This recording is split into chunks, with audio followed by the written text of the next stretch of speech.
মাছটা মাখা হয়ে গেলে আমি ম্যারিনেশনের জন্য কিছুটা সময় এটা রেখে দেব।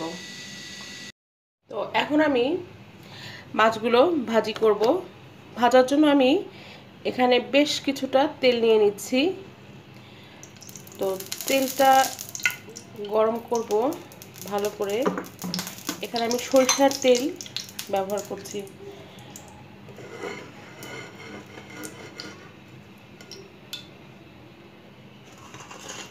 তো এই সরিষার তেলে এখন একে একে আমি ডিমে মাছগুলো ছেড়ে দিচ্ছি। এটা আসলে সবাই আমরা ঘরে কম বেশি করি। তো আমি আমার ঘরে কি করে এটা করি, হঠাৎ খাবার কিছু ভালো না লাগলে মাছ টাছ থাকলে এভাবে আপনারা ভেজে নিতে পারেন। এটা এমন নতুন কোনো রেসিপি না, জাস্ট আমার ভালো লাগলো, তাই আমার ভালো লাগা শেয়ার করার জন্যই আপনাদেরকে আমি এটা ভিডিও করে দেখাচ্ছি।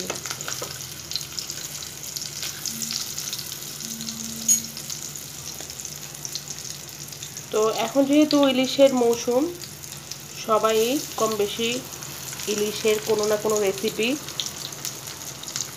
ঘরে করছি।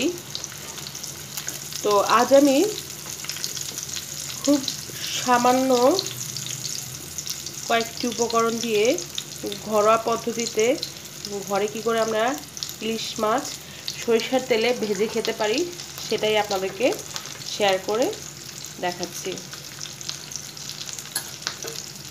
তো অবশ্যই আপনাদের যদি ভালো লাগে ভিডিওটি শেয়ার, লাইক এবং কমেন্টস করবেন এবং অবশ্যই সাবস্ক্রাইব করতে ভুলবেন না।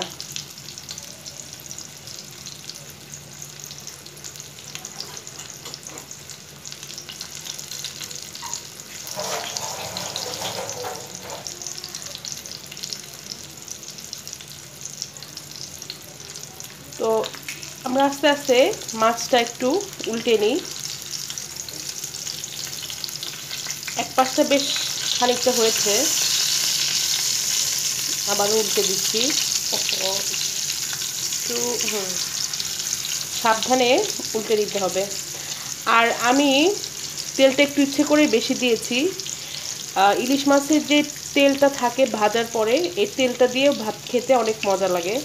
আর এই মাছটা এমনই একটা মাছ যে এটার সাথে আপনি যে কোনো কিছু দিয়ে খেতে পাচ্ছেন, পোলাও দিয়ে হোক বা খিচুড়ি দিয়ে হোক, সবই খেতে পাচ্ছেন। আর আমি আজকে এটা প্লেন রাইস দিয়ে খাবো, এর জন্য একটু তেলটা বেশি নিয়েছি। তেল ঝোলে মাছের তেলটা দিয়ে যেন খাওয়া হয়।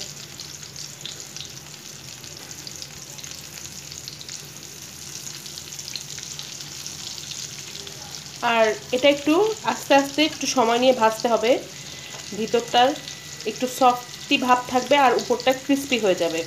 তো সময় নিয়ে আস্তে আস্তে ভাজলে আপনারা দেখবেন ভিতরটা সুন্দর কমপ্লিটলি কুকড হয়ে গেছে, বাট নরম একটু একটু নরম হয়ে রয়েছে। আর ইলিশ মাছটা বেশি শক্ত হয়ে গেলে খেতে ভালো লাগে না, বেশি কড়কড়াটা। তো অনেকেই হয়তো কড়কড়া যে করে ইলিশ মাছ ভাজিটা পছন্দ করে, আমার কাছে ভালো লাগে না, এজন্য আমি ওইটা বেশি একটা প্রেফার করি না, ওই রেসিপিটা করিও না।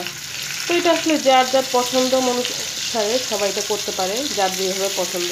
তো আমার এভাবে সিম্পল একটা ভাজি ভালো লাগে, ভিতরে সফটি ভাব থাকবে কিন্তু উপরটা সুন্দর ভাজা হয়ে যাবে, কালার আসবে অনেক সুন্দর করে।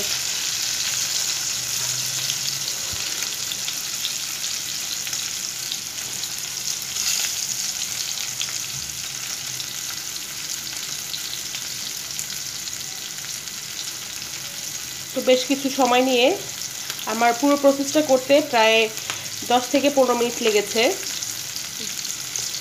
তো 10 থেকে 15 মিনিট পরে আমরা ভাজাটা কমপ্লিট হলে দেখব মাছটার কী অবস্থা হয়েছে, কোন পজিশনে এটা এসছে। সেই পর্যন্ত আমরা অপেক্ষা করব।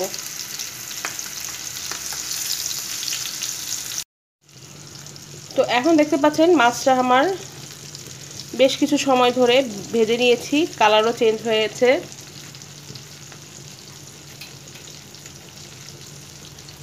তো কালার চেঞ্জের সাথে সাথে মাছটাও প্রায় ভাজা হয়ে গেছে, এপিট ওপিট দুপিটি ভালো করে ভাজা হয়েছে। এখন আমি মাছগুলো তুলে রাখবো।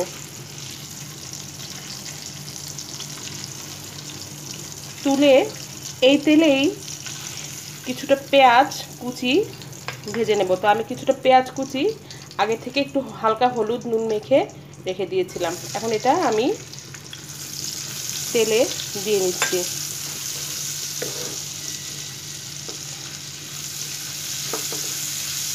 তো পেঁয়াজটা ভাজা হয়ে গেলে আমি কয়েকটি শুকনো মরিচ তেলে ভেজে নেব।